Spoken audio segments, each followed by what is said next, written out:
idea. Matt is like God in Puerto Rico. Everybody loves The Simpsons. Everybody, and they're all saying in Spanish like, Matt is a genius. I would have not imagined you meeting him. And I was scared at first because I heard some people saying, should I take a photo with him because it's kind of hard, and like, should I take a photo with this guy? And then I asked him, and he was like so kindly, and I'm like, wow, like, yeah, he's so friendly. Yeah, yeah. He's so good to all the fans and all. God, you must be like the hero of Puerto Rico right now. I guess so, yeah. Like, everyone must think you've made it now. I guess so. That's pretty rad. Yeah. That's actually really rad. I think we're gonna try streaming all through the convention. Walked around with an iPad. Oh. Like hand it off to the Hollywood show. Hand it off to ABC The Quest. They approved Bonnie for promotion and stuff like that. So the Quest is on board to help promote Fangirls and stuff like that. Okay, I saw an ad for the Quest. I think on. It's gonna be big. On The Bachelor. Yeah. Quest is the guys that the company that does Survivor and and The Amazing Race. Yeah, yeah. Teamed up with the executive producer of Lord of the Rings. So it's basically The Amazing Race in Fantasyland, and they shot it at real castles in Austria, and they built robotic dragons, and they had guys dressed as orcs and stuff like that. So it's like The Amazing Race, but in medieval times. Medieval times. Yeah. Yeah, it's crazy. And one of my close personal friends, she's one of the first contestants. Oh yeah. So it's gonna be big. Like it's gonna probably release in 2015, right? No, their premiere is at Comic-Con. Yeah, okay. and then they're gonna do a Hollywood premiere at the Magic Castle. So sweet, man. It's legit. So we're debuting. We're the first panel. We're gonna be the first panel that has anything to do with the Quest. This next week at FantasyCon. So it's kind of we're gonna have a good time. Have you seen the new trailer for Ninja Turtles? Yes. Shredder? Yeah, I was like, a lot of people were like upset, and I'm like, no way. it's like so awesome. Like, That's it. Everything we wanted. Like, yeah, yeah. it's not just Shredder. It's Super Shredder. It's Extra Shredder. Yeah, I know. And then you get to see his face. I know. But You guys are too young. Oh my gosh. You don't know Ninja Turtles, man. I know the Turtles. What? I used to. You don't care. I don't care. You don't care. I don't care. I used to know the trailer by heart. When the henchman was like, "Our city grows" or something. I used to know it by heart because we had to run that fucking trailer in every movie theater that we worked in. Hey, here's the green screen. Okay. So I don't know during the show, maybe when they're done doing the thing, you can Go in. yeah on those poles down there. Is it just you just slip it through this? Just slip it through this? Yeah, I think Okay. so. It's way oversized for that pole. Right. Because it's 20 feet by. Right. So we'll just lay that on the floor. Yeah. Or roll it into the. Probably have to. If they're doing full size things, They're doing full size. you're gonna want it all the all the way down. Yeah. all the way down on Yeah, the yeah, floor. yeah. Yep, that's what we'll want. Yeah. So they're gonna walk on this. Yeah. Okay. Yeah, that's how we've used that to walk. Okay. And stuff like that. I'm sorry.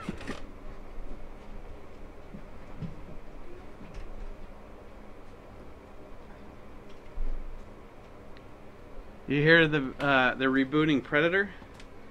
Again? Didn't they already do that once? No, they tried with Aliens versus Predator. But then they did. Remember, they did Predator. Robert Rodriguez did the Predator. There was the Robert Predator one. Rodriguez. Right. There was the Predator one that was Rodriguez's version. Yeah. Also, you know they're gonna reboot again Friday the 13th. Yeah. Again. There's no rebooting that. That's just an ongoing series. Yeah. You think Cliff will show up in 2 minutes? That dude. You guys are starting at 5, yeah. He's never on time for his own show. He can walk from here, can't he? Yeah, he lives 2 blocks away. That's Yeah. what blows my mind.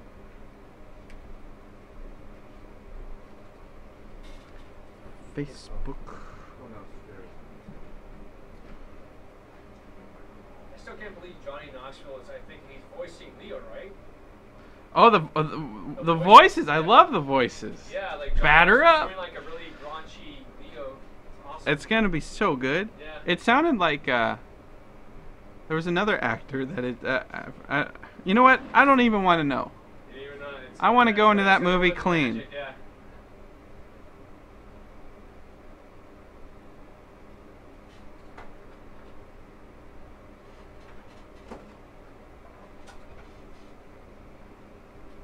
I forgot. We're probably already live. Let me log into the chat. Let me log into the chat. See what's going on. You open the password on just on TV? Yeah, it should be Okay. lighter backdrop. Justin.tv.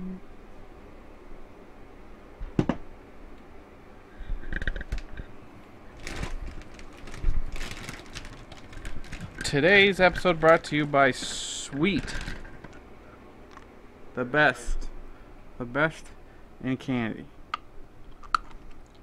When you want candy, you need candy. You know what I do with candy corn? Oh, Chocolate ice cream. yes, candy corn. Some people don't like the candy corn, and I don't like those I guess people. Because like the dryness that gives you,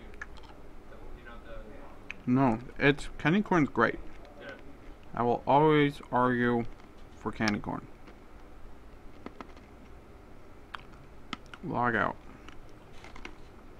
It's not letting me log out. Dang it. Justin TV, you're not gone yet. So that's what I'm asking if you put The One Ring Net.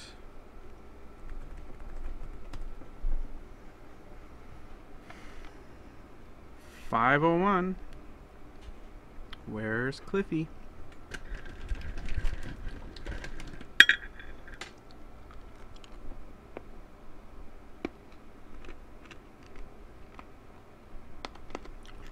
Billy Boyd might drop in if he can get out of his meeting, which we'll just scoot. okay. There's another chair right there. Oh, who else? Craig Parker. He was one of the elves. He's in town. Everybody's in town right now. They're all on auditions. Oh yeah. Yeah. Actors want to work for some reason.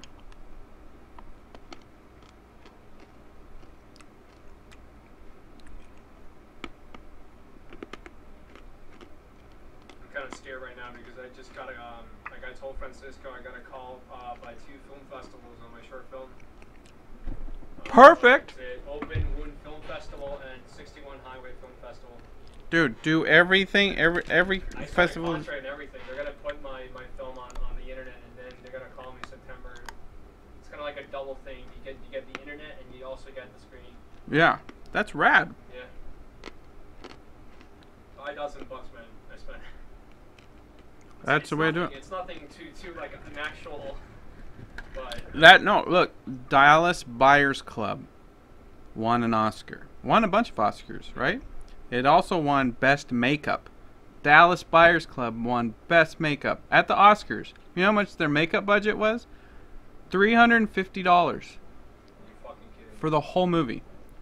Dallas Buyers Club was an independent film. $350. That's all they gave the makeup people, and they won an Oscar for it. So it doesn't matter how much you spend. It's what you what the story is that you tell with it. Okay.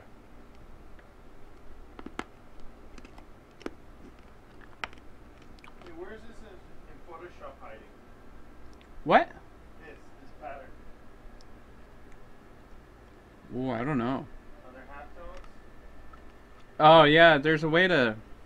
It's under filters or something.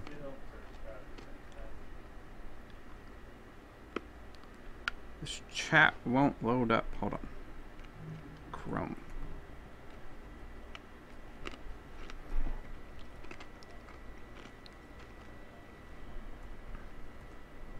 Is that yours, Campus ENT1 downloading? Yeah. Oh, okay. Oh, did this thing disappear? No, it's 139 out of 394 gigabytes. No, my mirroring 3 thing. hours. There it is. I got worried there for a second.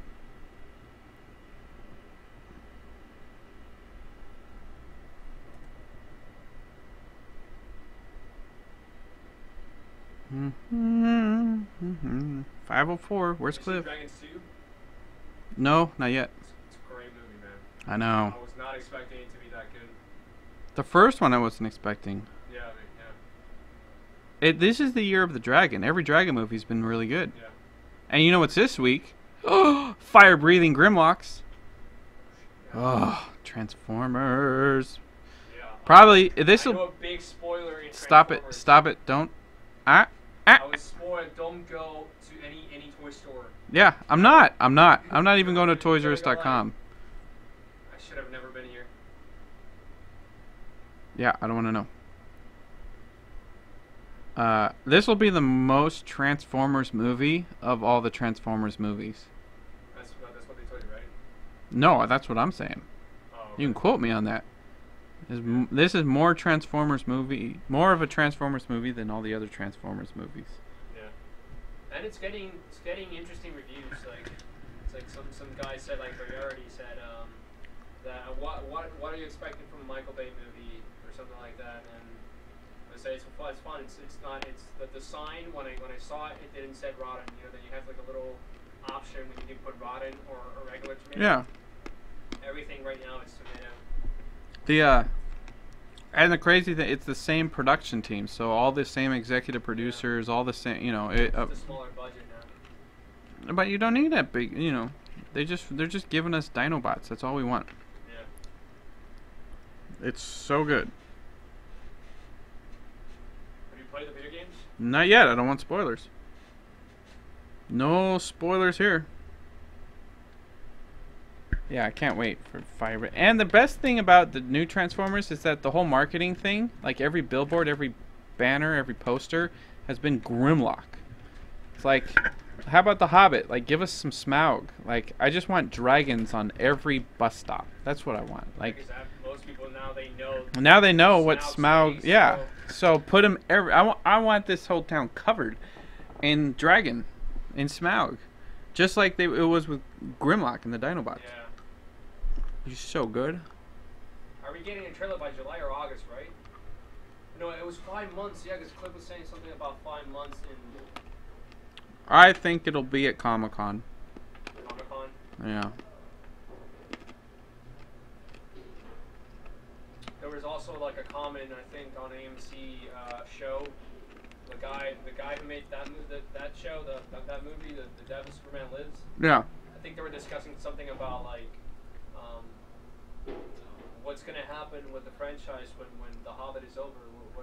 Yeah. So I think some guy. I mean, I might be confusing the show, but they were saying like they were gonna do spin-offs, kind of like what they're doing with Harry Potter movies. No, they want to, but it's not gonna happen. And Yeah. What if it happens? What's your? They're not gonna. It's not gonna happen. I don't even entertain that thought. There's no Hobbit spin-offs. Yeah. John Schnepp Yeah, exactly. is a friend of the store. He comes in all the time.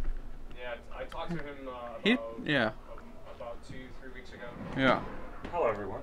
Hello, sir. How are you? I was just saying hello to Mr. Derek Vandermillen and meeting his dad, Mr. Vandermillen Sr. I thought he was just existed. Yeah, he just sprung up out of a pod. Perfect. I Perfect wouldn't human say being. he was perfect, but Like a that's perfect specimen of a human male. you know you have an excellent hat today, sir. I do indeed. I feel like that's like a District 13 thing, like Hunger Games. Like doo doo doo, or what? How does the whistle go? It's Giorgio Armani. It's Oh, Armani. this is an Look at this Armani guy. hat. We're I in- guess someone's getting paid for this show that we do. I'm certainly not. No, I'm And neither certainly is not. Omar, our intern. Hello, everybody. Hello. You can you heard that beep? That's our text messages from the Welcome. hotline. Welcome, my entire happy live audience. I just got that message too. How about that? 530-64 Frodo. Oh, hello, everyone.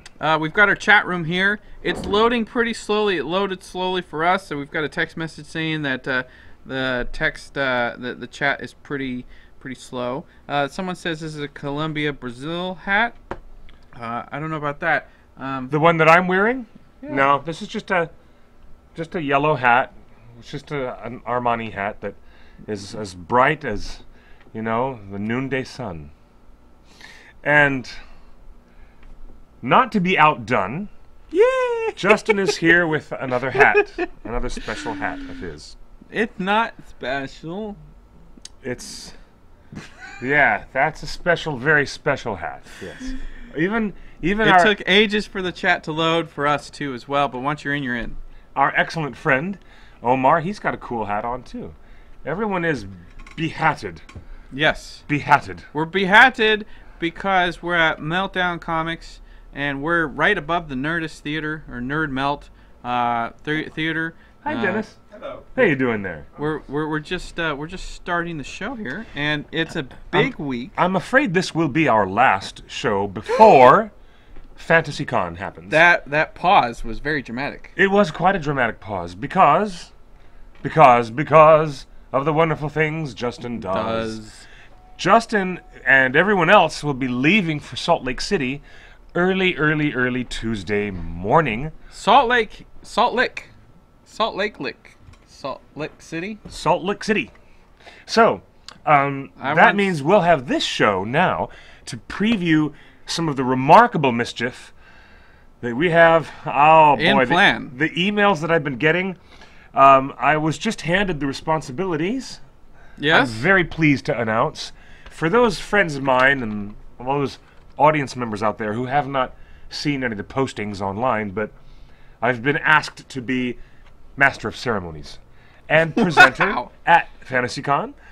I will be bringing John Callan, Sylvester McCoy, Jed Brophy, and Sean Astin and Billy Boyd on stage. John Rhys-Davies. I'll be marching them on stage and presenting them to you, my dear fans. Well, how come they asked you? I do the show with you every week.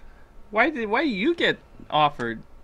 I have a lot of experience being a Master of Ceremonies. You guys, I do the show with you every day. Don't I have experience? You've never stood in front of a room of 3,000 screaming people and completely controlled the room like an MC has to do. I've done it I've done it many times. All of our past events. The 3,000 people that watch us every day. It's not the same thing as holding the audience in your hand, the live audience. Really? That you hold in your hand. What's so different about it? Let's see. When given the responsibility to make sure that it's family friendly, that things move along at the at the absolute proper speed, and you need to keep extraneous things from happening that will divert your show, you get to keep the show going according to what the stage manager says he or she needs. When you've got a show to run, you've got a show to run, my friend. Anyways, I'm very happy to be there. And I will be there. I'm happy you're coming too. I thought I was going to do it solo. I'm so happy. I'll be there. I will be there. Well, you know, it's a little bit misleading that this is our last show. This is our last show for the month of June. For the month of June. In Meltdown Comics, because guess what? We're not flying. We're driving. Indeed you are. We're driving to Salt Lake. Indeed you are. Next Tuesday. And guess what? We still have an iPad. That means we can stream live from the car. You might be able to do that. Road to FantasyCon. Fantastic. I'm announcing it right now. I just decided in my head with the camera on me. Well, I won't be in the car with you. I'm taking another vehicle, and I'm leaving on a separate day. I'm leaving on the next day after you leave. You're going a day early ahead of me. My dear fellow, my fine, feathered friend, allow me to console you with a bit of soft advice. Well, what am I supposed to do? You know what? If you're not gonna be in the truck, then I'm picking up the Happy Hobbits. I thought that they're going to fly. No, they don't fly. They're hobbits. I thought that they flew to Denver. I don't know how they got there. They just showed up. They just showed up magically? I'm gonna pick up the Happy Hobbits, and they don't know it yet. I'm gonna text them, and we'll be live next week. Live with the Happy Hobbits in a car, in a truck. I'm using my flu powder, and I will go right into the fireplace and whoosh. Road to FantasyCon. Here we come. I love road trips, and we're going to be driving through the desert. You know how much there is to see in North Nevada? Yeah, lots. Lots. Yeah, isn't there like a nuclear mountain in North Nevada, like in Godzilla? It is a nuclear mountain where Where do they? where one of the kaiju are being held in some kind what of was a the name holding of that? tank. What's the name of that nuclear mountain? I'm not In the sure. Mount Rushmore. That's exactly it. That's where we're hiding all of our nukes, behind our presidents. Mount Rushmore is not in Is northern this a Nevada. Nicolas Nevada. Cage stars in Godzilla 2? This is very funny. I love this. If you guys happen to be at FantasyCon, I'll see you there. It will be very exciting. You guys actually, Very exciting it is indeed. at FantasyCon. You know what? Show them this, Omar. Look at this. This is pretty amazing. Look at that headline banner. There are so many Hobbit actors in this thing That they can't even fit them all in the image. they can't even fit them on the image. Of course, at the top left Simon Pegg. is our friend. Actually, he's not our friend because I've never met him yet. Simon Pegg. We got to get him on the show. We do. Yeah, We need to talk you know to him who that about- is? And then that's Summer Glau, who And- was in Terminator. Rise. Of course. Well, no, not Rise of the Machine. She was on. What was the name of that TV show? Terminator show. Summer Something Glau? Like that? Yeah. No, was she on Firefly? Maybe.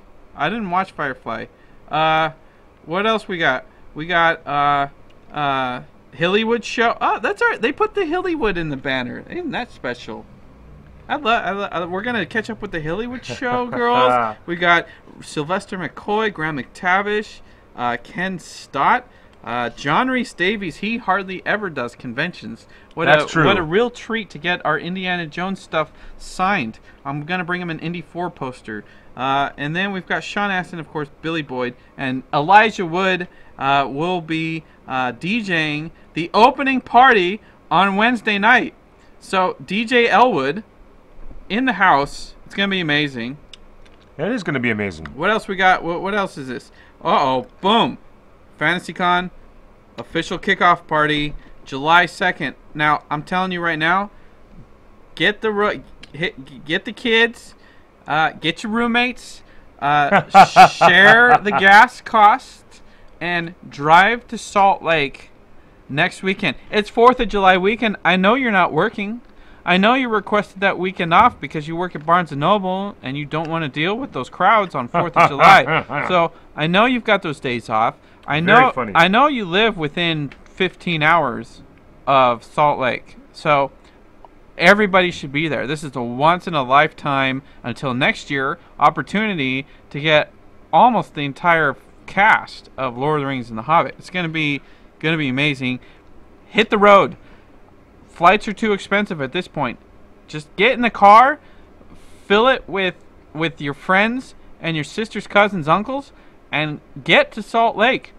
You know what else is going to happen? It's July 4th weekend. Yes, indeed. And the closing party for FantasyCon, you can bring it back to us. Oh, we're already there. We're here. The closing Hi, party everybody. is a 4th of July fireworks spectacular with Radagast the Brown Wizard. Now, everybody, ever since Fellowship of the Ring came out, there was a fervor for the coolest fireworks. Remember when Gandalf, played with fireworks and Merry and Pippin, and there was that big dragon thing? So you never know what type of fireworks a wizard has up his sleeve. And guess what? We'll be on 4th of July, the biggest fireworks day, with a wizard, Sylvester McCoy, who was also the Doctor.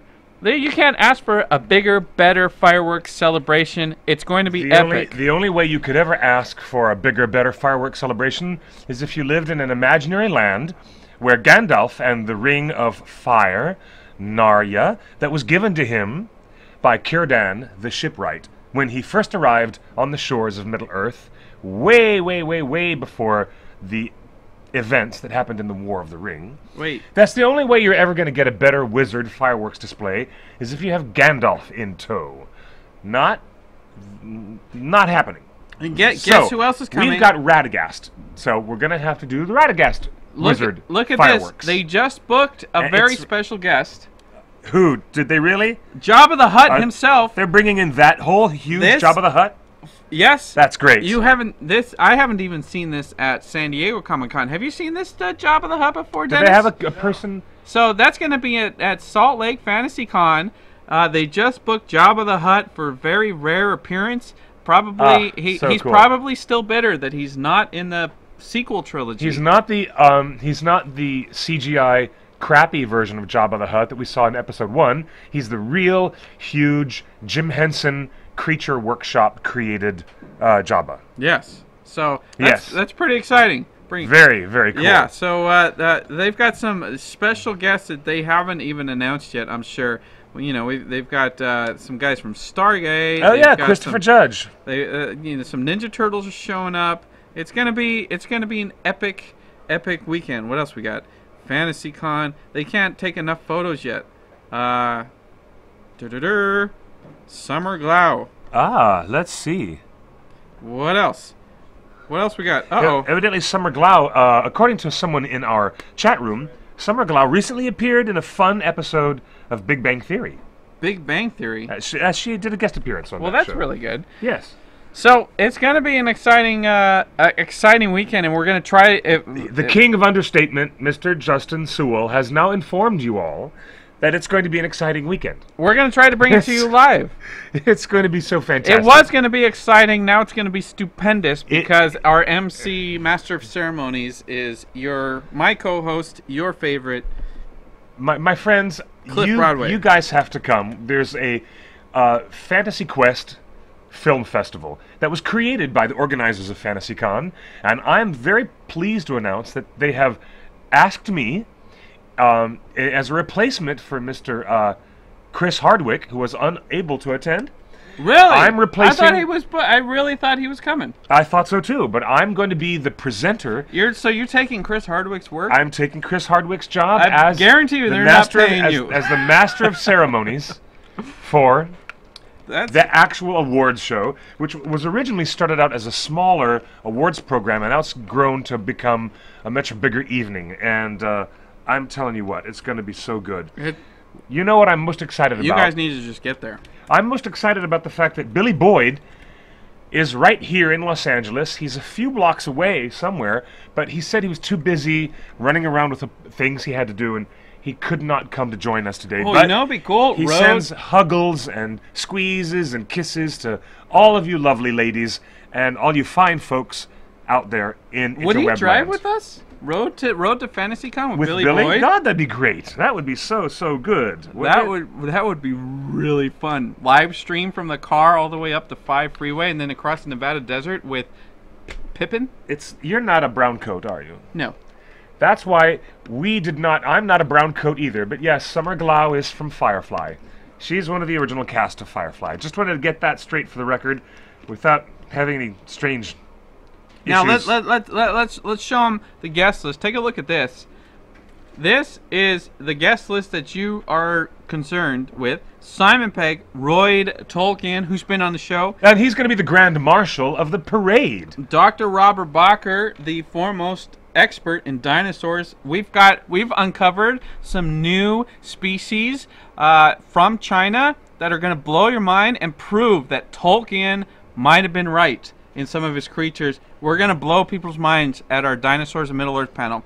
Also, we've got Elijah Wood, Sean Astin, Billy Boyd, John Rhys Davies, Doug Jones. Doug Jones is going to be there. He's been on the show twice. I love Doug Jones. I didn't even know he was going to be on it. He's a friend of Meltdown, too. I think he's done a couple signings here at Meltdown. He's quite a good fellow. Quite a John fine fellow. Callan, Adam Brown. Again, he's been on the show. Hold on. To get you guys straight with your character associations, John Callan, who plays Owen. Adam Brown, who plays Ori. Who is going to be who is in Fellowship of the Ring. He's the dead dwarf that's holding the book. Yes. When they go in the tomb. Spoiler. Right? That's Ori holding the thing like drums in the deep, drums in the deep. That's Ori.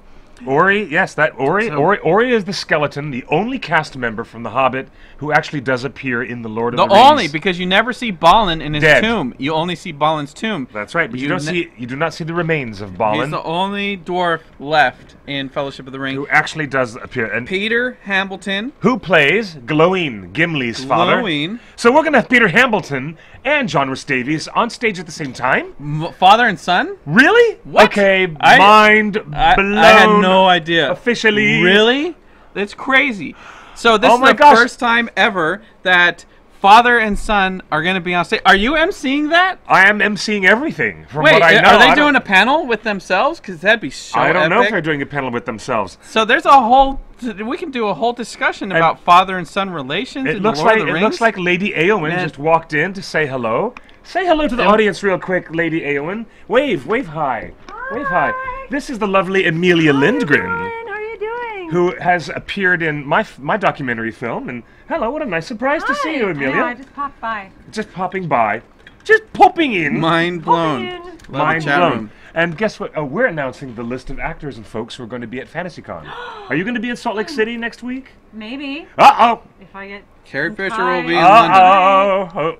Think of cosplay. Think of good costumes. Oh, I know a great one. Yeah, she knows a great costume. Okay. Maleficent. Oh, Maleficent. Hey. All right, on with our list. On with our list. Who is this? You know, I love that Moyer in the chat room says, I know Chris Hardwick from Tabletop with Will Wheaton. Uh-oh. The hierarchy of nerdom gets ever higher. If you've got Peter Hamilton and John Rhys Davies making a rare appearance at a convention, they must do something for the, completion of that geek moment to have them on stage together at the same time. That has to happen. Father and son, Gimli and Gloween, his dad. It has to happen. Speaking of actors that have a Lord of the Rings connection as well, Jed Brophy. He played 3 or 4 characters. 3 different orcs, I think. In the Lord of the Rings. He was the guy that says that. Wombat thing, they're fresh. That's right. He's also Wombat thing, they're fresh. Not like that. But he's also the orc that almost gets Aragorn killed when the warg falls off the thing. He took a little tumble off the cliff. Yes, that orc. Remember that orc? That orc. That was Jed Brophy. That was Jed Brophy. Who else was he? We know Jed Brophy, got to play these different orcs with all this great makeup. Wasn't he the first goblin that we see in Moria? When they do a close-up of all the goblins when they're surrounding the thing, I think Jed Brophy... The trees are strong, my lord. Their roots grow deep. That's right. Yes.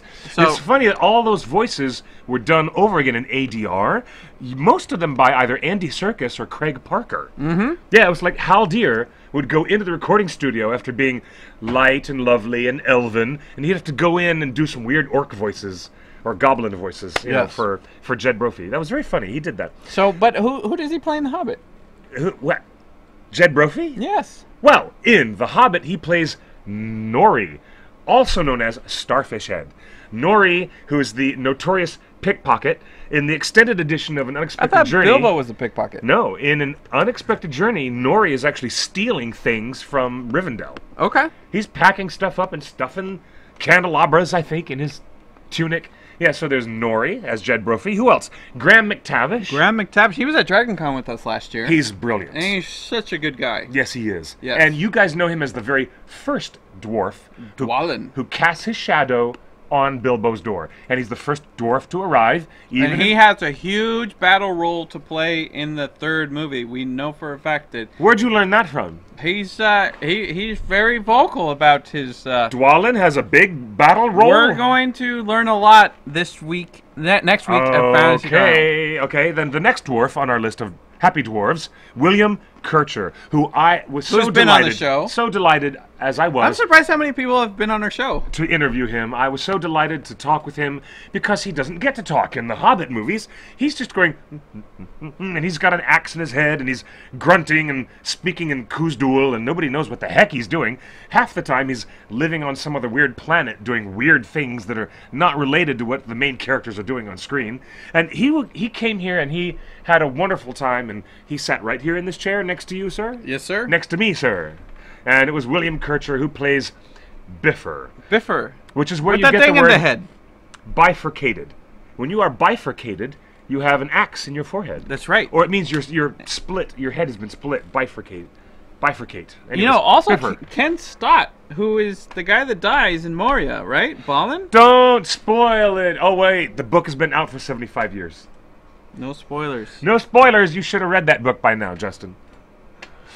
Never mind. Royd Never Tolkien. mind. You and Royd Tolkien I are know. going to sit down I'm going to and have to some see kind Royd. of a conversation. I'm going to have to see Royd this week, and that's what... About the fact that you haven't read the book yet. That's what makes me nervous, is that this will be the first time I've seen Royd in a year's time. I and still have the original video. I want to show it to you guys. No, I have the no. original video on this phone. No, don't remind where you him. promised him. I'm trying to duck. I'm gonna wear a But you'd mask. read the book. I'm gonna be in cosplay just so I can avoid Royd Tolkien. I can't get yelled at by another Tolkien again. Please, no more scions of the great Professor Tolkien yelling at me, please. Please. So not only Ballin, not only Dwalin, which is Graham McTavish, Dwalin and Ballin, but we have Ken who's Stott. who's the Ballin. other Allin? Dwalin. There are no other Allins. So we There's got Dwalin and Ballin. We got They're both the two brothers. Dwalin, Okay. Ballin. We got both Lins. Yes. We have Nori and Ori. We're missing Dory, who I'm sorry to say, played by Mark Hadlow. I love Mark Hadlow. He's funny. right. He's such a funny man. But he will not be present. So we've got 3 out of the 4 of the Oris, Nori and Ori. Who else do we have? Biffer Bofer? We have Biffer, but we don't have Beaufort. Oh. Do you have Beaufort listed there? No. Too bad. No buff. But we've got Owen and Glowing, which is great. That's right. And really, I'm excited. And we have we have one wizard, Sylvester McCoy, who is wonderful at Denver. I wish you were there. He gave the Happy Hobbits a surprise hug on stage. It was so wonderful, and he was tight-lipped, but he let loose a few things about his new friend Dane Ironfoot, played by Billy Connolly. It was our first description of Dane Ironfoot from the mouth of Sylvester McCoy. So we know he's got he knows some stuff, and I think we're going to find out more at FantasyCon. I would like to... The first description! I would like to know if the writers of the script... Of course, I would like to know, but I have to wait months and months, like you guys have to wait. I want to know if the writers are going to allow Thorin and his cousin, Dane Ironfoot, from the Iron Hills... Are they gonna... Cousin? No spoilers, dude!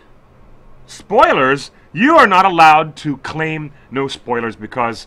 You have not read the book like you promised Royd Tolkien you would read. And I was proven right because I enjoyed Desolation of Smaug much more than you. I wonder if... Yeah, you did. I'll admit that. But I wonder if they're going to be able to talk on screen. Will they have dialogue? Or will Thorin be beyond the gate, hiding with his gold? And are they going to do something? Because in the book, I don't think that... I don't think there's much dialogue between... Thorin and Dane Ironfoot. Hold on, let me try this. Let me look this up. Biffer Bofer, Ballin Dwalin, Ori, Dory, Nori. Wait, Ori, Dory, Nori. Biffer Bofer, Ballin Dwalin. Here we go. Hold on. Hold on. Ballin Dwalin, Biffer. Here Bofer, it is. Ori, Nori, Dory. Listen. Runners came in to report that a host of dwarves had appeared around the eastern spur of the mountain and was now hastening to Dale. Dane had come. He had hurried on through the night, and so had come upon them sooner than they had expected.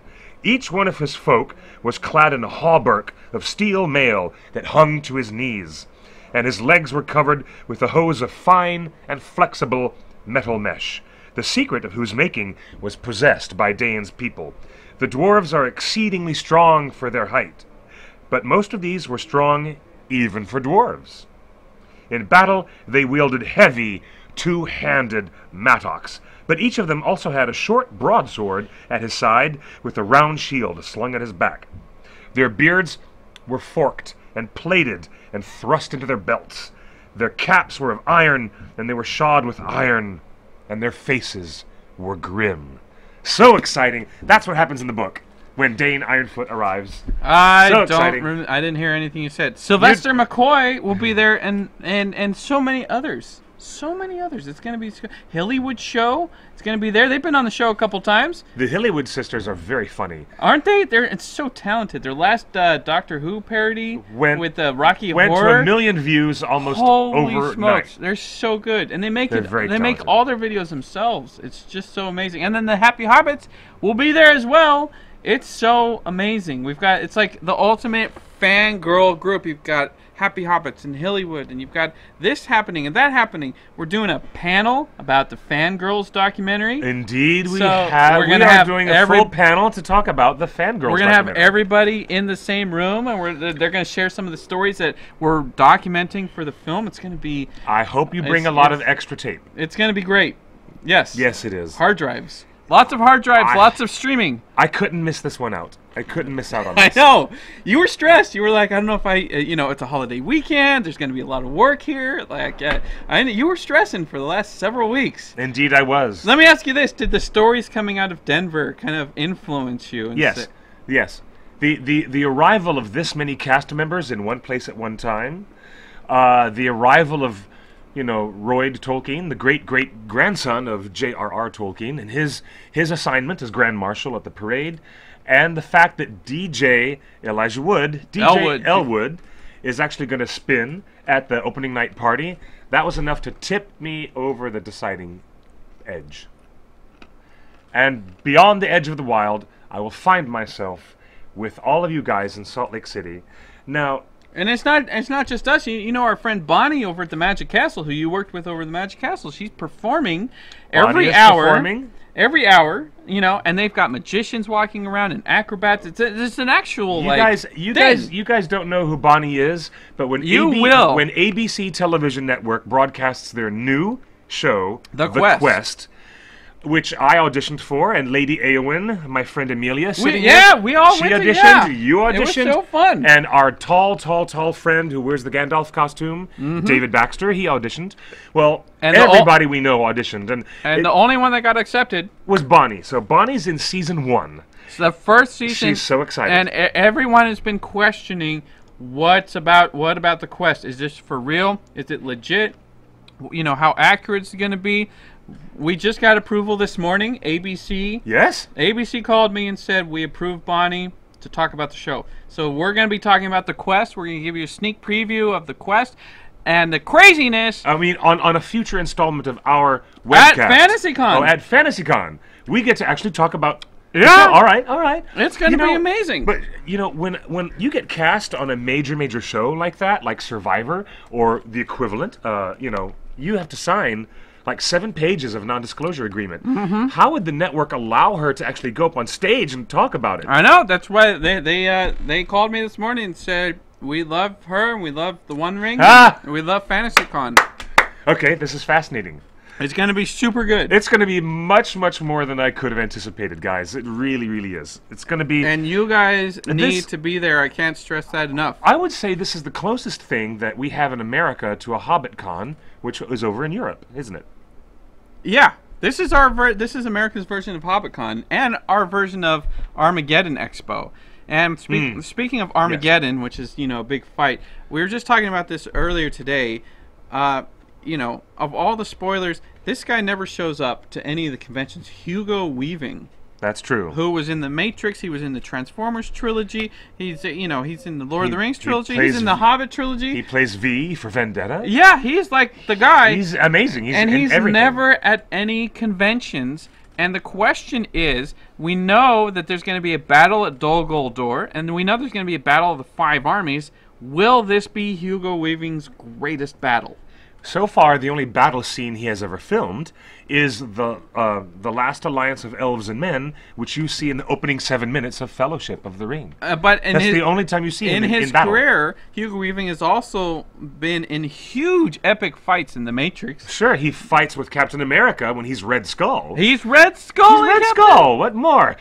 And he Hail Hydra. And he what has more do you want? Epic fight in V for Vendetta. Yes, he does. So more than one. Yeah. So Hugo Weaving is quite the fighter. He is. So will we see a new level of fighting from Hugo Weaving at the Battle of Dol Guldur? I hope so. Or maybe other locations in Middle Earth. Why would you speculate that Elrond, the character, would ever even show up at Erebor? But then again, we don't know why Legolas showed up in Lake Town, but there he is. Look, Peter Jackson, he wants to put elves everywhere. Remember when he wanted to put elves at Helm's Deep? That he put Arwen at Helm's Deep, and it wasn't enough, so he took her out and just put Haldir. And a whole army of elves. It wasn't enough to have one elf. He put a whole army of elves at Helm's Deep. Well, so Peter Jackson just has a history of sticking elves everywhere he can. And I have no doubt... Whether or not the narrative justifies them being there. I have no doubt that we will see... we'll see some more elves at Battle of Five Armies than people are expecting. Most people here in the chat room seem to be excited, as I am, about Cate Blanchett showing up in battle armor. Fighting. Cate Blanchett at the Battle of Dol Guldur. Who gave that away? Who gave away those details? It was Philippa Boyens. She was talking at Comic-Con, and she accidentally let slip to the international press room. That's right. She was not telling the American press. I overheard when I was in a room I wasn't supposed to be in. Oops. I overheard Philippa say, "Oh, I'm so proud of Kate. She did so good with the Battle of Dol Guldur, and she was so fabulous." And I'm like, really? File that away for future reference. So I put it on my little Dick Tracy two-way communicator watch, and I told you about it right away, didn't I? So it's gonna be amazing. We just pulled up a shot of Ori in Helm's Deep. That's who it is. That's sad. Drums in the deep. So we do know that. Yeah. The question is, will Peter Jackson CG the skull to make it look more like Adam Brown? He's not going to CG the skull. Yeah, I don't know. No, he's not. I wouldn't put him behind him. But it's going to be fun. We just can't wait for this trailer to come. It does appear that Ori, over the many, many years since The Hobbit leading up to the War of the Ring, it looks like his beard is a little longer. I know. The beard on the skeleton, do you realize the connection between Ori, who is in the Hobbit film, and the dead dwarf who's lying there in the Chamber of Mazarbul with the book in his skeleton hands? And Gandalf gently moves his skeleton hand off of the corpse and lifts up the book, and it's the last account of those survivors in that room, in Balin's tomb. Well, that is Ori. Yes, yeah, and he blows the dust off. Teteris is speculating that Elrond kills Smaug like Legolas kills an Oliphant. Boy, oh boy, I don't think Peter Jackson knows the meaning of hate. If Bard is not the one that deals the death blow. Don't you think? Because the dragon did not have any death blow dealt to him in the film Desolation of Smaug, I'm just still angry about that. I have nothing else to say about that. I'm glad I didn't read the book. That's all I have to say. Well, right, for those people who haven't read the book, are you expecting that the creature would just survive the story?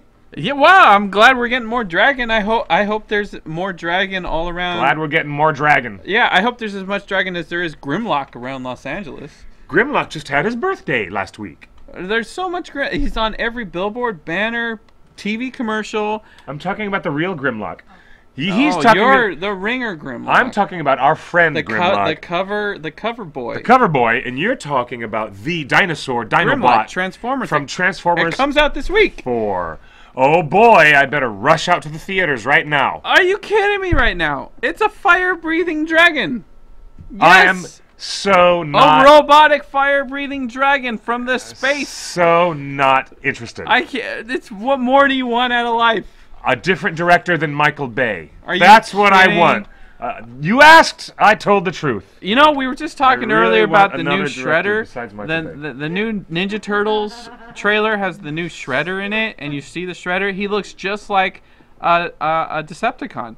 Like Shredder. Really? Yeah, Michael Bay has an aesthetic. Yeah. The Transformers has created this Michael Bay aesthetic, and Shredder looks like a Transformer. Does he? Yes. Wait till you see the new Ninja Turtles trailer. There's so many good movies out. There's quite a few coming down the pipe. Yeah, and all the fanboys are complaining, like, it's all wrong. But it's gonna be so good. Everything. The Ninja Turtles are wrong. Smaug's not dead. The dinosaurs, everything. Nostrils on turtles. Yeah, like everyone's complaining about all the fanboys. They're complaining that there are nostrils on the Ninja Turtles? Yeah. When there were never any drawn on the characters. There just never were any. Yeah, but we do know that Kevin Eastman was involved in the movie. So, if Kevin Eastman approves, I'm in. This Ninja Turtle is Kevin Eastman approved. Stamp. Stamp. I wish they would just do a video with Kevin Eastman just saying, I approve this movie. I approve this message. I think it would go a long way. There are TMNT fanboys. Oh, Tetris, your sarcasm. There are TMNT fanboys and fangirls. Transformers will be at London and Film and Comic-Con next month. San Diego, there's going to be a lot of San Diego. Oh, I heard some more stuff about San Diego. I can't tell you on the air. Really? Woo! You heard more stuff about San Diego. San Diego is going to be epic, but it's sold out, so you can't go. So you need to go to FantasyCon in Salt Lake because it's the closest thing you'll ever get. Yes, indeed. And you know what? A lot of people are saying that they can't go to FantasyCon because they're saving up for DragonCon. DragonCon's going to be bigger than ever this year. A lot of people are not going to FantasyCon because they have to save their money for DragonCon. Which comes in September over Labor Day weekend. Labor Day weekend. In so Atlanta, yes. Would you rather have DragonCon in sweaty, hot Atlanta? Or would you rather have a fireworks spectacular in dry heat Salt Lake City? I'll take the arid climate over the moist subtropical climate any day. And check this out. Reddit is having a booth. For the one, this is one of their first Comic Cons. This is probably the first Comic Con that Reddit's had a booth. So we got to catch up with our friends at Reddit. Any con. Yeah, it's gonna be super fun. They've got special Lord of the Rings Reddit alien stickers and things like that. It's gonna be super. There's so much we haven't even announced yet. You have to just show up and come to FantasyCon. So the question is, when is the trailer coming out? And you saw that post. I did. Yes. Well, the idea is the rumor, continuing to float the rumor that you put forward last week. Right. Mr. Peter Jackson seems to be prepared to unleash a whole new production diary at San Diego Comic-Con. Aye. But does that address the question of the trailer? I don't think so. What do you think? I don't think so. This is the closest thing we have to a trailer. It's Furnace with Wings. So think Furnace with Wings. That's what he gave us. That's James Nesbitt. Now, Mr. James Nesbitt is one of the guys that aren't coming. One of the very few people in the Hobbit cast who will not make it. I really will miss him. Yeah, he's brilliant. Oh goodness gracious. Yeah, Nesbitt plays Beaufort, and Nesbitt's kids play Bard's kids. And guess what? Beaufort is stuck in Bard's house. And Beaufort's kid, the actor that plays Beaufort, his kids are Bard's kids. So I have to wonder, yes, that's true. Was that creative decision that you lament, like how dare you split up the company of dwarves? Was it based on maybe a production scheduling thing, like, oh, let's put his kids in this, oh, you can't leave your kid, oh, well, all right, let's just keep you in all the same scenes together? Well, I'm surprised because in the original Lord of the Rings trilogy, Fran Walsh and Peter Jackson had their little tiny son and daughter show up in separate cameos in all three of the Lord of the Rings films as separate characters in different locations in Middle-earth. Okay? It's true. So there's a history now of some of the lead guys in the production having their children on the show. Yeah, but do you think the practical logistical efforts of making a movie and the scheduling influenced the decision to keep Beaufort in Lake Town? Because the actor and his kids are now in every scene together. No, actually, I don't know if it has anything to do with that. Really? No, I think Beaufort's character was kept in Lake Town because, well, James Nesbitt has brought us a little bit of sympathy and a very interesting quality to his relationship with Bilbo. Yeah, where's Bilbo? He's the only one that cares about Bilbo. He's the only one who cares about Bilbo. Everyone thinks Bilbo. It's Balin. Yes. No. Well, in the book, it was Balin who had a soft spot for Bilbo, and they became closest friends. Not in the movies. In the movies, it's Beaufort. Balin is like the project manager. He's just like, stay on task, keep going. We need that guy. Don't let him go. You know, it's Beaufort that is like, where's Bilbo? Where's Bilbo? And he's actually the one who says, "I wish you luck. I wish you all the best. I sincerely mean it." And you know what? He meant it. Most dwarves are not sincere when dealing with deserters or people who, leave them. And he was very sincere. He's like, "I really do wish you the best." although I think it was ridiculous at that point in time that Bilbo was going to go wandering back out into the storm with the stone giants. At that exact moment, he was just going to run back out into the storm after half the mountainside nearly squished him. Anyways, but we'll leave that for the guys who do everything that's wrong with the Desolation of Smaug in 90 seconds. Yeah, right. Who's that? Is that Screen Rant? Who is that? And we do everything that's wrong in 90 minutes. Yeah, it takes us a little bit of time. We're the only ones that do a 2-hour review of a 2-minute trailer. So I think the fact that James Nesbitt was there, and old Nezzy, and he was there for like a year and a half or longer. Right. So his kids were there with him and his family, and they were enrolled in New Zealand schools, and they were working and schooling and learning, and they just happened to be there. And well, I suppose it has really nothing to do with the character being held in Lake Town. I think it was because Bilbo and Bofur have a better relationship, and it might pay off in the third film when being left behind in Lake Town. I think Bofur escorts Bilbo back to Hobbiton. What do you think? I think Bofur is going to be... I think that's his character arc. Integral in how the people of Lake Town survive or don't survive the upcoming onslaught of the dragon. You know what? So I'm just speculating here. I'm just speculating. But I think there's something else happening with his character that is going to be key as to why he was left. We've got Feely and Keely were left behind. Yep. And then we have Owen, played by my friend John Callan, who we'll meet at FantasyCon. And then there's Bofur. And he goes and finds the King's Foil. He finds. I can't wait to see. I can't wait to see a lot of the stuff just mentioned in the movies. I can't wait to see that fleshed out and a little more backstory. We just got this in the mail. Check this out. There's a reason I held off on reading The Hobbit. Check this out. I'll be reading the brand new edition of The Hobbit, edited by Peter Jackson. This is one of the reasons I haven't started reading yet, because it's a commitment. It's 6,000 pages long. I don't think I can see it on the screen. I don't think I can get it done in time for the third movie. So I'm just going to start this book after the movie comes out. So I look forward to all that backstory and character development that Tolkien and Jackson have put into that. The Hobbit actually ends. I'm really excited. The very last page of The Hobbit Annotated Edition. The Annotated Edition, that was already the longest version. 363 pages. 363 pages? Come on, that's like a pittance compared to Peter 363 pages. Edition. So I'm looking forward to getting some of this, catching up to you on the knowledge base of Tolkien.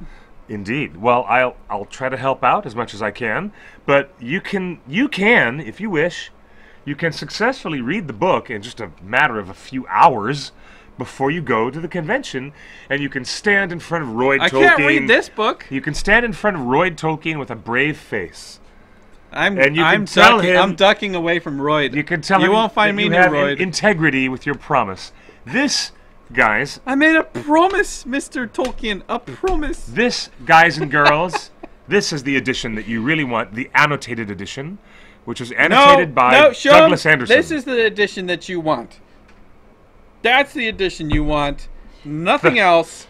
The Peter Jackson 6,000-page edition of The Hobbit. It's a joke, ladies and gentlemen. I kid you. I'm kidding you. I thought that was real. You know, there's something fascinating that came out of Denver that's really exciting. You know, we joke about this, but you know, you really are an expert on Tolkien. You've written a few books on Tolkien. Of course, you produced and wrote Ringers, Lord of the Fans. I did. And of course, and you used to edit the Green Books, which is kind of our literary discussion. It was. It was our online magazine, our literary magazine for hardcore Tolkien fans. And your books are actually in the Tolkien Library in Illinois. Indeed they are, yes. Like, every official Tolkien collection and library includes books by Cliff Broadway. Our collected edition from TheOneRing.net, which includes essays from several excellent contributors, including Anwin Tehanu, who was, Erica Chalice, who started TheOneRing.net in the very beginning, and myself. Well, there's a copy of my book right down the hall from Tolkien's writing desk. Believe it or not. That's fantastic. Professor Tolkien's desk, where he actually wrote The Lord of the Rings. And that was a surprise, remember? Right down the hall from my book, which is on the shelf at the Special Inklings Library. I remember on the road to DragonCon, true. we didn't even know this existed. We were driving through Illinois, and someone in the chat room said, "Oh my God, you're in Illinois, you're on this freeway, you have to see Tolkien's desk." We're like, "What are you talking about? We're in Illinois. Tolkien's desk?" They're like, "Yes, it is at the Tolkien Library at a certain school." And we pulled off the freeway, and then there it was. And we just walked in, and the librarian was like, "Oh my gosh, I have your books in my collection." She took us into the back, Yes, and you were shocked. You were just like, I was. like there were thousands of books, all in order, all about Charles Williams and C.S. Lewis and everything, and the Inklings. And she's just like, and she's like, "You're Quickbeam, aren't you?" And I'm like, "Yeah, I'm Quickbeam from TheOneRing.net." And she's like, "I've got your book here in our archives with, oh my with all the other Tolkien scholarship." And I'm like, "Oh no, really?"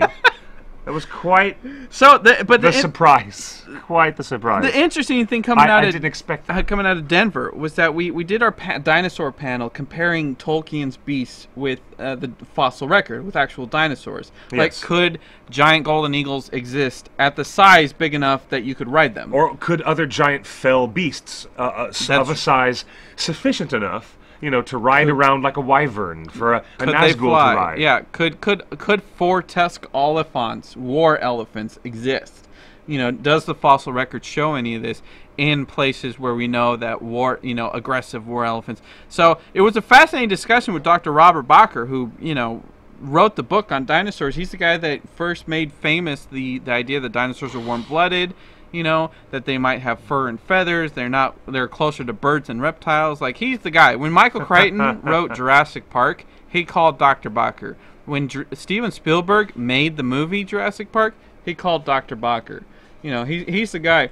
So the interesting thing is that, at my limited knowledge of Tolkien, which I only glean off of you, because I do listen to what you say once in a while, but thank you. The little amount of conversational dialogue I can have with a guy that smart, and I would say, well, we don't really have, we know this about Tolkien and we know this about Tolkien, and Dr. Bacher, like, he's been to Oxford so many times that he's actually seen Tolkien's letters in Oxford, interdepartmental transcripts, where Tolkien is requesting more information on the latest dinosaur findings. So we do know yes. So the crazy thing is that and Dr. Bacher reads Lord of the Rings every year.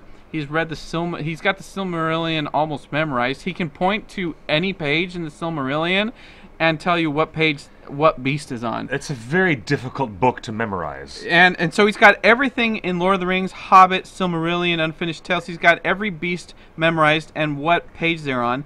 He also has the same encyclopedic knowledge about beasts mentioned in the Holy Bible. Indeed. And all of the Christian and Muslim texts. Anytime that there's any mention of any creature or beast or wolf or giant animal figure, he knows. So not only is he like the expert in dinosaurs, yeah, but he's like probably as equal an expert in Tolkien.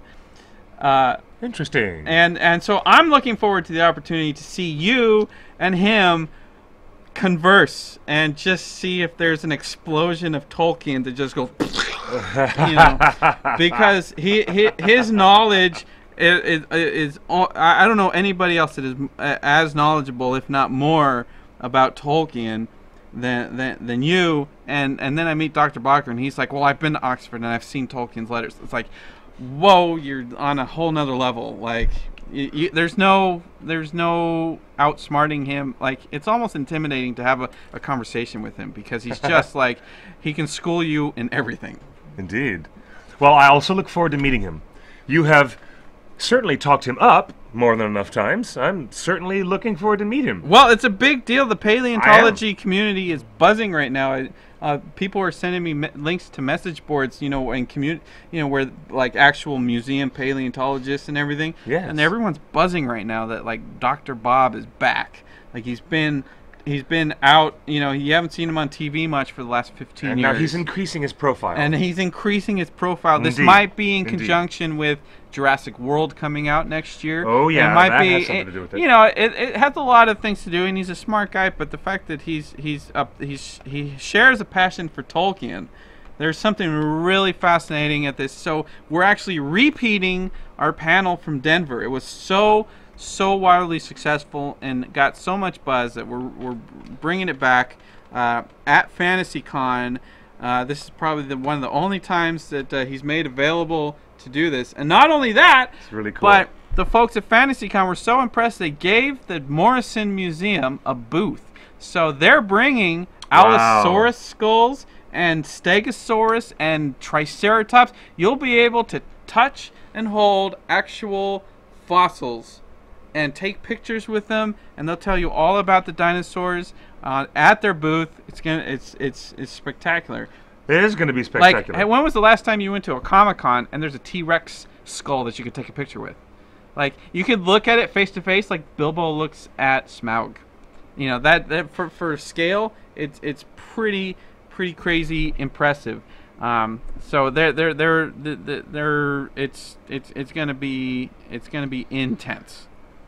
You know, can we have a show of hands in the chat room of who's coming? Who's coming to... Yeah, who in the chat room is actually coming? If you're just joining us, this is TheOneRing.net. We're live on Justin.tv or at TheOneRing.net/live. We're still figuring out how we're going to stream. Rumor has it that our friends at Twitch and Justin might be acquired by Google YouTube. Oh, boy. This week, maybe? Really? Rumors, hints, and allegations. So we don't know what's going to be the situation next week when are in Salt Lake. So so it's going to be oh my it's goodness. going to be a trick. Oh, that's a text on the chat room 53064 Frodo. Oh, look, we have Emily coming in on Skype. Was the go.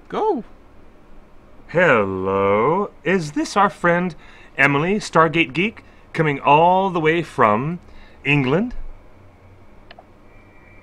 Yes. Well, hi there. Hello, how are you? I'm good, thanks. Hi, it's nice to hear your Yeah. voice. How are you doing there? Fine, yeah. Still unemployed, unfortunately. But Ah. I'm going to London Film and Comic Con next month with Ocarina. Good. London Yeah. Comic Con is fun. There's going to be a lot of Star Wars people there. Yeah, they've just announced Carrie Fisher tonight. Carrie Fisher is going to be at London Comic Con. She's there filming. Wait, what day is London Comic Con? 11th, 12th, and 13th Of next month. Of July? Wow, fascinating.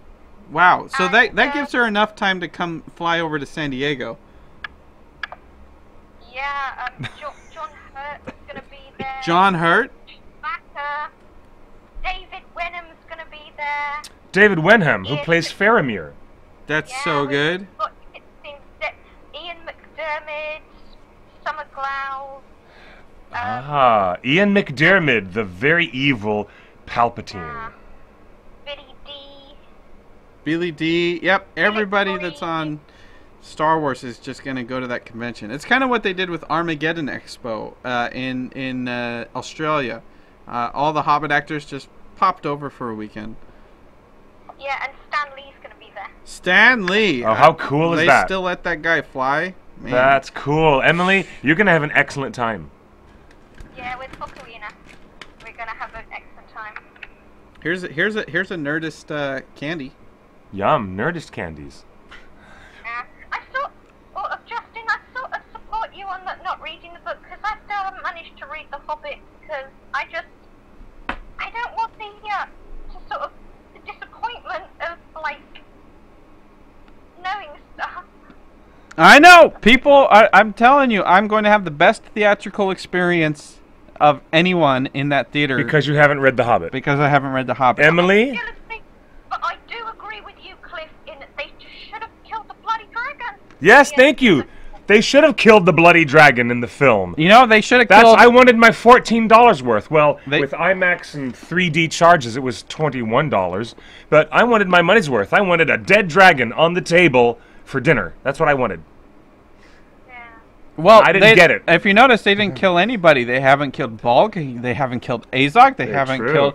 Nobody has died. At this point in Lord of the Rings, we had already seen 2,862 deaths. Yes, that's true. The Hobbit has nobody dying. Nobody has died in the first 2 Hobbit movies. Nobody's died. Except for the, unnumbered goblins, Oh, yeah, that one goblin. But, yeah, nobody's died. Not even the bad guys have died. So this sucks. Like, at this point, Lurtz was dead. The big orc that ran the boom boom thing was dead. There were so many bad guys that had died by now. Emily, I appreciate, and maybe I should put it this way. I know Justin appreciates that you're supporting his decision to not read the book. Yes. I am validated. But, oh, that's beautiful. Look at the kitty. Meow. But how about that? You, Emily, are probably the only person in all of fandom who is supporting Justin's staunch refusal to read the books. Oh, your cat is just adorable. We'll just hang on to that. Your cat is just adorable. Let me take the win. Thanks for calling.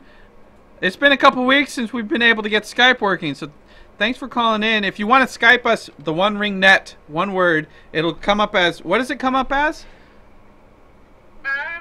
It comes up as... Do we come up as Barlaman Butterbur? Yes. Yeah. Yes. We will show up on Skype. If you search for the account name, TheOneRing net, it shows up as Barlaman Butterbur. Yes. And we try to accept every call. We do try. Well, best regards to the little pussycat of the night. Hello there, meow meow. I have a cat that large. I have a 17-pound cat who's just as large as that. That's a great big cat. This guy. Jeez, it's like having a panther in the house. It's like having Bagheera from the Jungle Book. Stop That's it. a huge cat. Who is Barlaman? Hey, thanks for calling, Emily. Thank you, Emily. It's good to get in touch with you, and we'll be talking to you before you make your appearance at the summer convention. Okay? Yeah. All right. Cheers. We'll talk to you later on, all right? Thank you, dear. Good to have you on the show. Thank you. Excellent. Who is Barlaman Butterbur? He was the original innkeeper of the Prancing Pony Inn in the town of Bree. You know what? So that makes sense because the Happy Hobbits nicknamed our wonderful owner of the Dino Hotel in Denver, Greg, and the Best Western Denver Hotel, Dino Hotel. They named him Barlaman Butterbur, and I didn't know that Barlaman Butterbur was the innkeeper. He turned out to be our innkeeper during Denver Comic-Con. That's quite clever. There was a whole subplot in the Lord of the Rings films that Peter Jackson removed from the movies. He filmed it. No, I don't think he did. Okay. Gandalf leaves a special note, and he leaves a note, a handwritten note, for Frodo to receive when Frodo arrives at the Prancing Pony. Barlaman forgets it and forgets to give it to Frodo, and then he brings it to him and gives it to him, like, I think later, like the next day or something. Aragorn, I think, gets really aggravated about this. It's not in the movie, but it's in the book. Barlaman Butterbur shows up in the book as a very charming, very funny, and forgetful innkeeper, and he does a lot of comedy relief. He's one of those characters that Professor Tolkien managed to write as comedy relief, and he wrote it very well. And The Lord of the Rings does not have very much at all in the way of comedy. Neither does The Hobbit. No, neither does The Hobbit. The Hobbit is filled with comedic situations. Comedic situations. But it's not edited for comedy. Come on, Dennis. You edit comedy. The Hobbit is not cut for comedy. No, I'm talking about the book. He's talking about the film. The films do not play as comedy. No, there's comic elements, but it's not. They hired the right actors. They hired comedians for the characters. They have great makeup for funny caricatures. They have the set pieces are there, but and I believe that the footage is there, but it's not cut. It's not edited. Most of the comedy, I think, is front-loaded in the first hour of An Unexpected Journey. When the dwarves arrive and Bilbo gets more and more flustered. Who are these freaking dwarves and how'd they get here? And he's like, I don't understand what they're doing in my house! And Martin Freeman just goes for it. He just gets there. And he gets to that the state of rest agitation, the rest of the movie which I and think the is second quite movie. funny. Quite funny. But it's not cut for comedy. It's not? There's proper comedy, but there's comic elements there. Yeah. A fantasy film. It's a fantasy film with comic elements, and it's not. It's Like a good comedy that was cut well was Platoon. Platoon. Yeah, that was a good one. Platoon? Yeah. The Oliver Stone film? Platoon? Watch it again. As a comedy. That's comedy. As a comedy. I feel like this is a YouTube video. Platoon. I can go even darker. My comedy can go really good. You could. Oh, Dennis. Dennis Prazawa, ladies and gentlemen. Who's working with us on Fangirls. Which is a very exciting prospect indeed. And we're really lucky to have him because he did the roller derby documentary. He edited that Jam. I think it's on Netflix and stuff like that. And the collapse of the scaffolding in Goblin Town and the way that the dead body of the Goblin King lands, the great Goblin, it's there, lands on top of them. That's comedy. The performance is there. The edit is wrong. I'm telling you, the footage exists, the performance exists, the set pieces exist, the dialogue is there, but the editing is not cut for comedy. You have to cut comedy a certain way. Wow. And it's not cut for comedy, and that bumps me out. You know, I just found this picture. If you want to pull up this picture, this is what you can expect. These are the guys that did the panel. They own a museum, and that's a real Triceratops. They let me touch it. They let me hold it. My dream. Jurassic Park's my favorite film and ever. Yes, and I see that. This is the closest I've ever come to recreating holding a Triceratops. It's so amazing.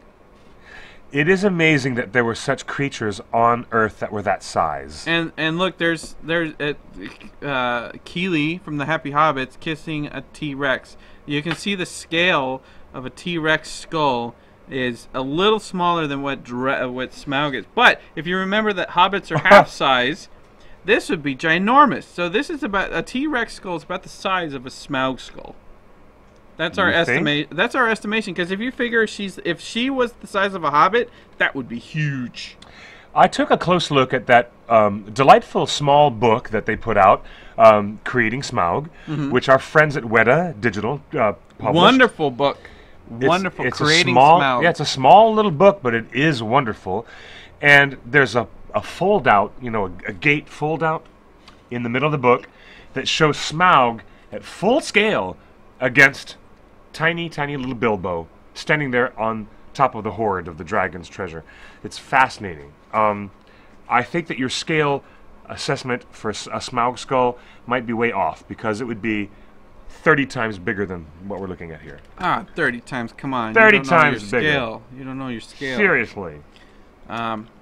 So, it's... So, alright, you guys, the fans who are out there, you want great events. You want a great event that is not held in Europe. I mean, I'm talking to basically my North American audience right now. You want to go to a great fantasy event on a holiday weekend, which you already have off, which is geared towards all these stars in the Lord of the Rings and the Hobbit. You will not find, and they're accessible. And Pictures, wonderful people, photographs, and you will not find a more, a better event than this one. I'm telling you. FantasyCon convinced me that I need to go. I was planning on going, and I was so excited that my ride canceled last minute. You need to kick that ride in the shins and tie them up and take their keys, and then you can drive. Oh, no. Because it's going to be amazing. Celebrities and guests. You know what? Let's go to the celebrities and guests here. Tolkien-esque, please. There has to be... You're in Minnesota. You can totally get to Salt Lakes. Minnesota's only, 3 states away. Right? Really? Wait, no. Dakota, Wyoming, Utah. Yeah, I guess so. Boom. Tolkien-esque, get there. I want to see you there. It'd be so great to hang out with you. Rent a car. If you have to. It might be Hitch expensive. a ride. There's a bunch of Tolkien people in Minnesota. Yeah, there might be some Tolkien fans on the message boards.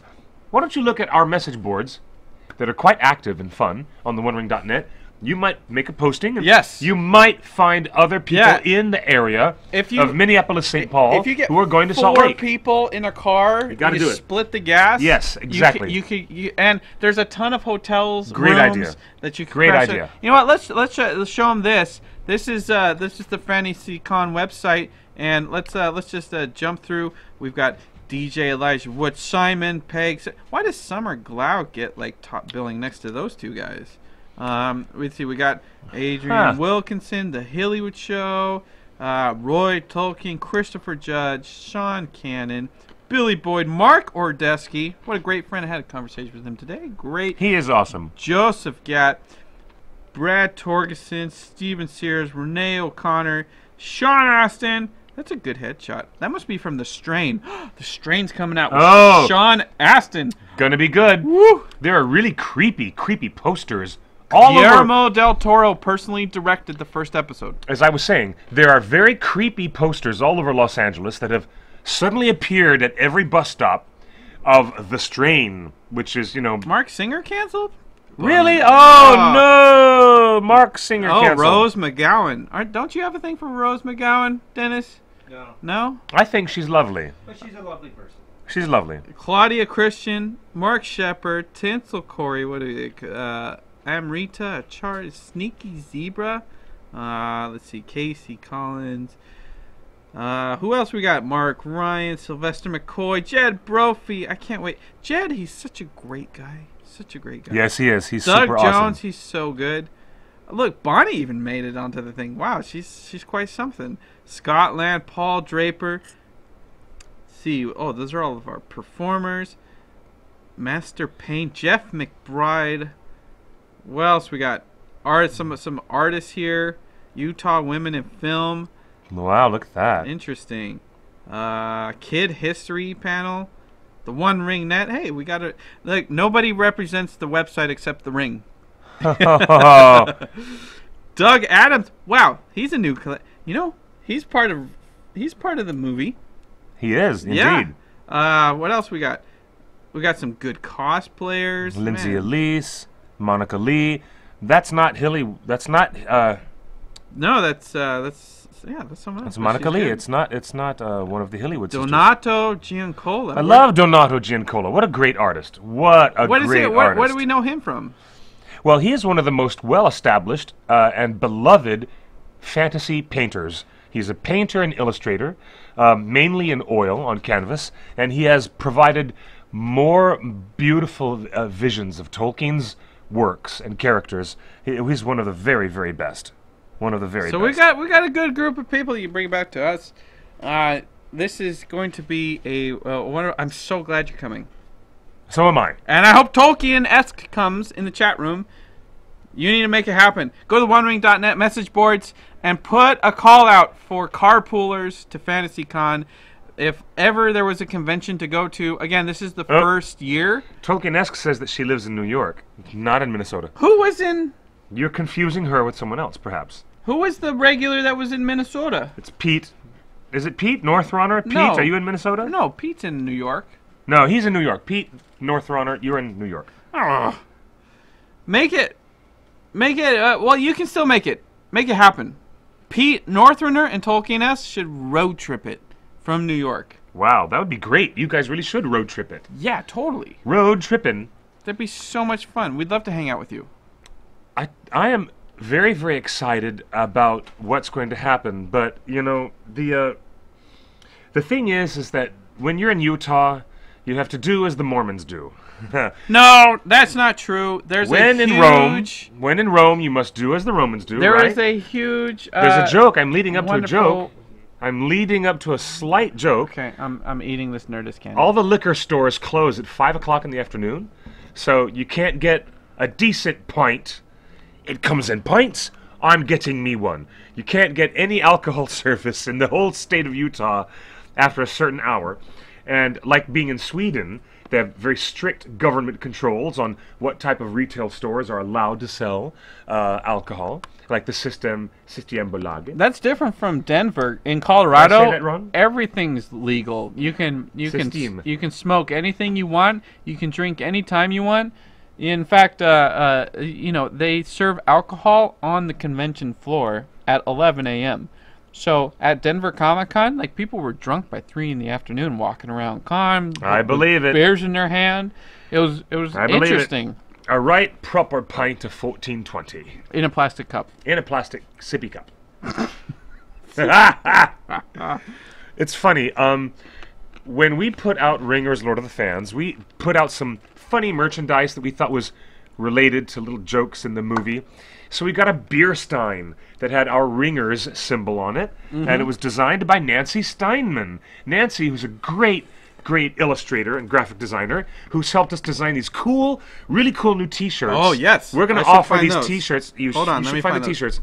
Nancy Steinman created the design for our little beer mug, and on it we put the text, "Yes, it does come in pints," which is the answer to Billy's ultimate question. It comes in pints? I'm getting me one. Did you sell any of those, or did you give them out at, like, Comic-Con and stuff? Those were sold on Cafe Press. We sold them. Cafe Press. No one ever does Cafe Press anymore, do they? All right. Nobody does Cafe Hold Press on. anymore. What's her name? Nancy? Yeah, Nancy Steinman. I'm looking for the email from Mithril. It would be from Mithril. Boom. Yeah. Oh, we got it. We're going to show our design of the T-shirt. Downloading. In 20 seconds. No, that's not it. Yeah, that's it. Yeah, but that's not the thing. That's not the thing. Hold on. It's not the thing. That's not the thing. Hold on. Keep talking. What is the thing? There's a thing. And there's a thing, and it's part of the thing. That's and Doug. it's a thing. Let me tell you something, ladies and gentlemen. Let me tell you something, kids. I am very, very happy to be All right, I can't bringing find my special energy and magic and sense of fun to FantasyCon. it. I'm just glad I don't have to talk all weekend because you're there. And I'm going to have to talk a lot, so yes, I better bring some chloroseptic. Chloroseptic. Yeah, I better bring something to keep my throat, you know, from going scratchy and being, you know, broken. I can't lose my voice. I'm going to need my voice all weekend long. Oh, hey, there it is. There it is. There was. And where did it go? Holy smokes. There There it is. Ah, 'tis a fantasy to think you can con a dragon. 4th of July weekend. I think those shirts are gonna sell out. What do you think, Dennis? Absolutely. Yeah. Yeah, we Yeah. sold out of all of our shirts at Denver, and you know I think these are gonna be limited run. If you can't get them, we're not selling them online. Go to the OneRing.net message boards and ask people who are going to the convention if they can get you one, because we aren't putting this online. This is a convention exclusive FantasyCon. Wonderful, so exciting. We are leaving next Tuesday at noon, high noon, and Yes, next Tuesday. you Really? are taking separate transport. I'm taking a Wednesday morning drive, yes, because So- I need to wrap things up and get. You know what? I so need you to- could do the show. I could do the show conceivably on Tuesday. Yeah, Omar, maybe. Is Billy in town or Craig? Maybe someone can help you. I'll ask. I'll Yeah. definitely ask. If not, we'll be on the road. And you guys could do it on the road. We'll figure it out. We'll figure it out. So there might be a show, there might not be, but we appreciate everybody watching us hype up this convention. I haven't been this excited about a convention in many, many years. I'm very And excited too. After next week, we have confirmation on a lot of great stuff for San Diego. You're not Oh, going to boy. believe it. Oh, boy. But right now, we're just hyped about FantasyCon. It's going to be big. So It's going to be crazy. What are the dates of San Diego Comic-Con? Anybody? it's like the 22nd, something like that. 20th. But so thanks. Last week of July. It's the last week of July, isn't it? Is it? Something No, like it's actually, they moved it a little bit. It's not exactly July Third 30th. week?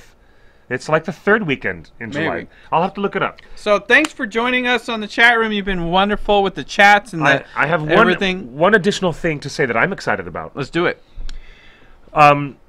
My friend, who has never ever seen The Lord of the Rings before, He's about to do a Lord of the Rings marathon straight, night after night after night, 3 movies in a row, with me, so that when he gets to Salt Lake City, What's that? he'll be able to actually, My easy ET. he'll be able to talk with the actors and meet them and hang out with them and actually be conversant with all of them. So I'm excited to be introducing a newbie to the Lord of the Rings films who's never seen them. Oh, look. With their words. Say, Ouch. It's Easy E.T. Turn on your hot light. That what, La la that la has la in nothing the to do young with boy's Easy dream. No, it's the song. Straight Outta Compton. Gotta I spell I'm- everything out for you? I know Straight Outta Compton, but I'm singing the original E.T. song that Neil Diamond sang on the E.T. soundtrack. See, the amazing stuff that happens at Meltdown, that just shows up. And I'm sure that's worth a lot of money To someone. to someone. Yes, to someone. Everything's worth something to someone. So catch us next week. Thank you for watching this week. Till next time. You guys do take care of yourselves and watch out for each other. Have a really wonderful week. And I hope that we get to talk to you a little bit next Tuesday. But if we don't, that's because we're going to be on the road and maybe Justin will be on the air while he travels.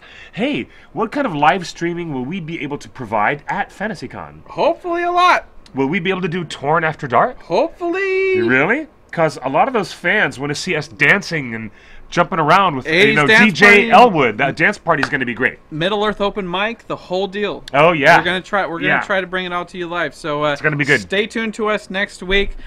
Tuesday, Wednesday, Thursday, Friday, Saturday, and then the drive home on Sunday. Yep. It's gonna be an epic week. The drive home on Sunday. I'm looking forward to that. Thanks for watching. Thank you for joining us. I'm Clifford Broadway. You can follow me on Twitter at QuickBeam2000.